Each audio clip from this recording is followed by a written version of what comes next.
கடந்த 3 நாட்களா பத்திரிகையாளர் உட்பட யாரையுமே இந்த ஸ்ட்ராங் ரூம் இடங்களுக்கு அனுமதிக்கல சார். வழக்கமா நாங்க இப்போ ரெக்வஸ்ட் பண்ணா கொடுப்பாங்க. 3 நாளுக்கு அப்புறம் வந்திருக்கீங்க, பாதுகாப்பு ஏற்பாடு எப்படி இருக்கு அதை பத்தி சொல்லுங்க. தமிழகம் முழுவதும் 39 சென்டர்ஸ் இருக்கு டோட்டலா. சென்னையில் 3 இருக்கா. ஸோ தலைவர் அவர்கள் எல்லா வேட்பாளர்களையும் அவங்கவுங்க தொகுதிக்கான ஸ்ட்ராங் ரூம் சொல்லக்கூடிய எல்லா இடத்துக்கும் விசிட் பண்ண சொல்லியிருக்காரு. ஸோ எல்லா வேட்பாளர்களும் விசிட் பண்ணிட்டு இருக்காங்க. லயோலா காலேஜில் ஸ்ட்ராங் ரூம் போய் பார்த்தோம்.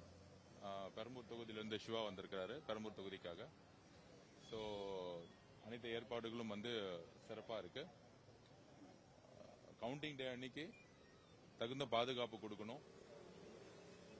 ஒவ்வொரு சுற்றும் நேர்மையான அடிப்படையில் எண்ணணுங்கிறது எங்களுடைய வேண்டுகோள். எலெக்ஷன் கமிஷன் அதை கேட்டிருக்கோம். லயோலா காலேஜை பொறுத்த வரைக்கும் எந்த பிரச்சனையும் இல்லை இது வரைக்கும்.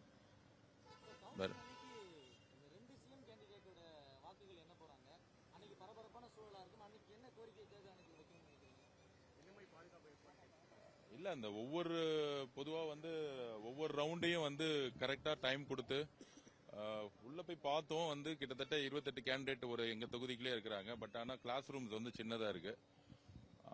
ஒவ்வொரு ரவுண்ட்லயும் கிட்டத்தட்ட ஒரு 5-6 பேருக்கு மேல நிக்க முடியாத அளவுக்கு சின்ன சின்ன இடமா தான் இருக்கு. கவுண்டிங்கான ரூமையும் போய் பார்த்தோம்.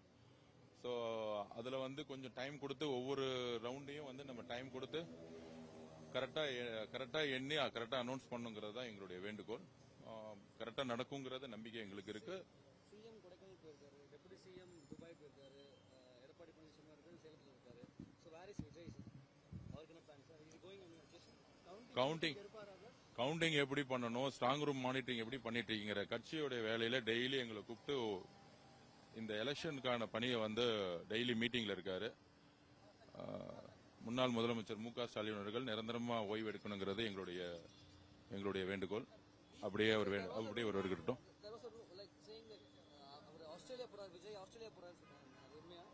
ஆஸ்திரேலியால நாளைக்கு 3 கிளம்ப போறாரு. திமுக தான் ராக்கெட் ரெடி பண்ணிட்டு இருக்காங்க. இந்த மாதிரிலாம் ரூமர்ஸ் எல்லாம் பதில் சொல்லி டைம் வேஸ்ட் பண்ண வேணாம். இத்தனை நாள் ஒரு வருஷமா டிஎம்கே கவர்மெண்ட்ல தான் ரூமர்ஸ் பரப்பிட்டு இருந்தாங்க. இப்பதான் கவர்மெண்ட் முடிஞ்சிருச்சு. இனிமேட்டு கொஞ்சம் மக்களுக்கு என்ன தேவையோ, மக்களுக்கு செய்ய வேண்டிய கடமைகள் நிறைய இருக்கு. அதை பத்தி எங்களோட தலைவர் சிந்திச்சிட்டு இருக்காரு. கட்சிக்கான பணியில் இருக்கிறாரு.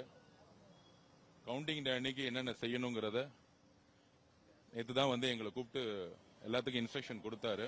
எல்லா வேட்பாளர்களுக்கும் எங்க தலைவர் இன்ஸ்ட்ரக்ஷன் கொடுத்துட்டு இருக்காரு.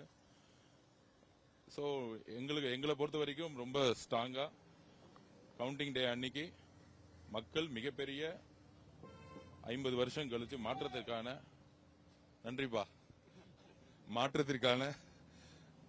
ஒரு முடிவை கொடுப்பாங்க. இந்த டிவி டிபேட்ல உட்காந்து பேசிட்டு திமுக மாதிரி டைம் ஸ்பெண்ட் பண்றதுக்கெல்லாம் எங்களுக்கு டைம் இல்ல. அதனால 4ஆம் தேதி அன்னைக்கு மக்களுடைய முடிவை நீங்க பாப்பீங்க.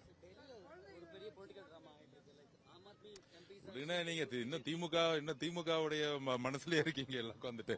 Okay sir.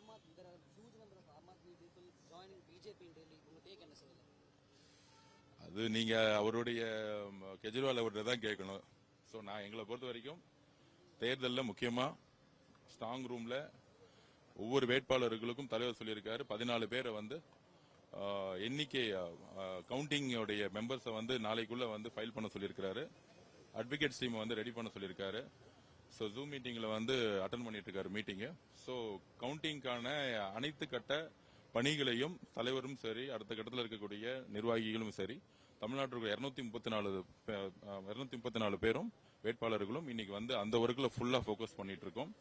கவுண்டிங்ல ஒரு சிறு அளவிலும் ஒவ்வொரு வாக்கும் மக்கள் டிவி கேக்கு தலைவர் அவர்கள் முதலமைச்சர் ஆகணும்னு சொல்லிட்டு எல்லா இடத்துலயுமே ஓட் போட்டிருக்காங்க. லாஸ்ட் 4 டேஸ்ல தமிழ்நாட்டுடைய நிலவரமே மாறி இருக்கு.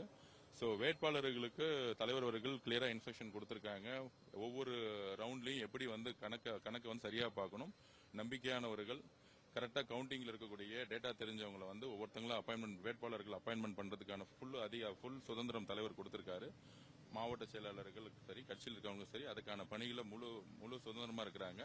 234 தொகுதிகளையும் இந்த ஸ்ட்ராங் ரூம் சொல்லக்கூடிய இடத்துல எவ்ரி 8 ஹவர்ஸுக்கு வந்து தமிழக வெற்றி கழகம் வந்து ஆள் நியமிச்சிருக்காங்க. வேட்பாளர்களும் சரி, மாவட்ட செயலாளர்களும் சரி ஆள் நியமிச்சிருக்காங்க. ஸோ 3 ஷிப்டின் அடிப்படையில் ஃபுல்லா வந்து ஸ்ட்ராங் ரூமை வாட்ச் பண்ணிட்டு இருக்காங்க எல்லா சென்டர்ஸும். அந்தந்த வேட்பாளர்கள் ஒரு நாளைக்கு 3 முறை வந்து குறைந்தபட்சம் 3 முறை வந்து விசிட் பண்ணணும்னு தலைவர் வந்து அறிவுறுத்திருக்காரு. ஸோ அதற்கான பணிகள் வந்து எல்லா வேட்பாளர்களும் சரி, எங்களுடைய கட்சியும் சரி, அதுக்கான பணிகளை நாங்கள் இருக்கிறோம். கண்டிப்பா கண்டிக்கத்தக்கது. திமுக வந்து என்னைக்கு தோக்குறாங்களோ அப்பெல்லாம் வந்து கடைசி நிமிஷத்துல ரவுடிசம் எடுப்பாங்க. அதை நீங்க வந்து ஹார்பர்லயே பாத்திருப்பீங்க. 5 மணிக்கு வந்து முன்னாள் அமைச்சரா இருந்த சேகர் பாபு அவர்கள் வந்து கிட்டத்தட்ட ஒரு 30-40 பேரை கூட்டிட்டு வந்து ரவுடிசம் பண்ணாங்க. அதுல வந்து அசோக்குமார் அவர்கள், எங்களுடைய வேட்பாளர் சின்னவர் அசோக்குமார் அவர்கள் தாக்கப்பட்டாரு. கூட இருந்த வெற்றிங்கிறவர் வந்து தாக்கப்பட்டாரு. ஆக்சுவலா அவங்க வந்து மறியல் பண்ணாங்க. அதுக்கப்புறம் டைவர்ட் பண்ற மாதிரி பூத் கேப்சர் பண்றதுக்கு திரு சேகர் பாபு அவர்கள் முற்பட்டார்கள். சைதாப்பேட்டையில வந்து எங்களுடைய வழக்கறிஞர்கள் தாக்கப்பட்டு ஹாஸ்பிட்டல் அட்மிட் பண்ணாங்க. எங்களுடைய வேட்பாளர் அட்மிட் ஆனாங்க. 2 நாள் அட்மிட் ஆகி நேத்து தான் வந்து டிஸ்சார்ஜ் ஆனாங்க. சோ மக்கள் இந்த ரவுடிசத்தையும் இந்த தமிழ்நாடு முழுவதும் திமுக கடைசியில நம்பினது வந்து 5000 ரூபாய் ஓட்டு கொடுக்கிறது.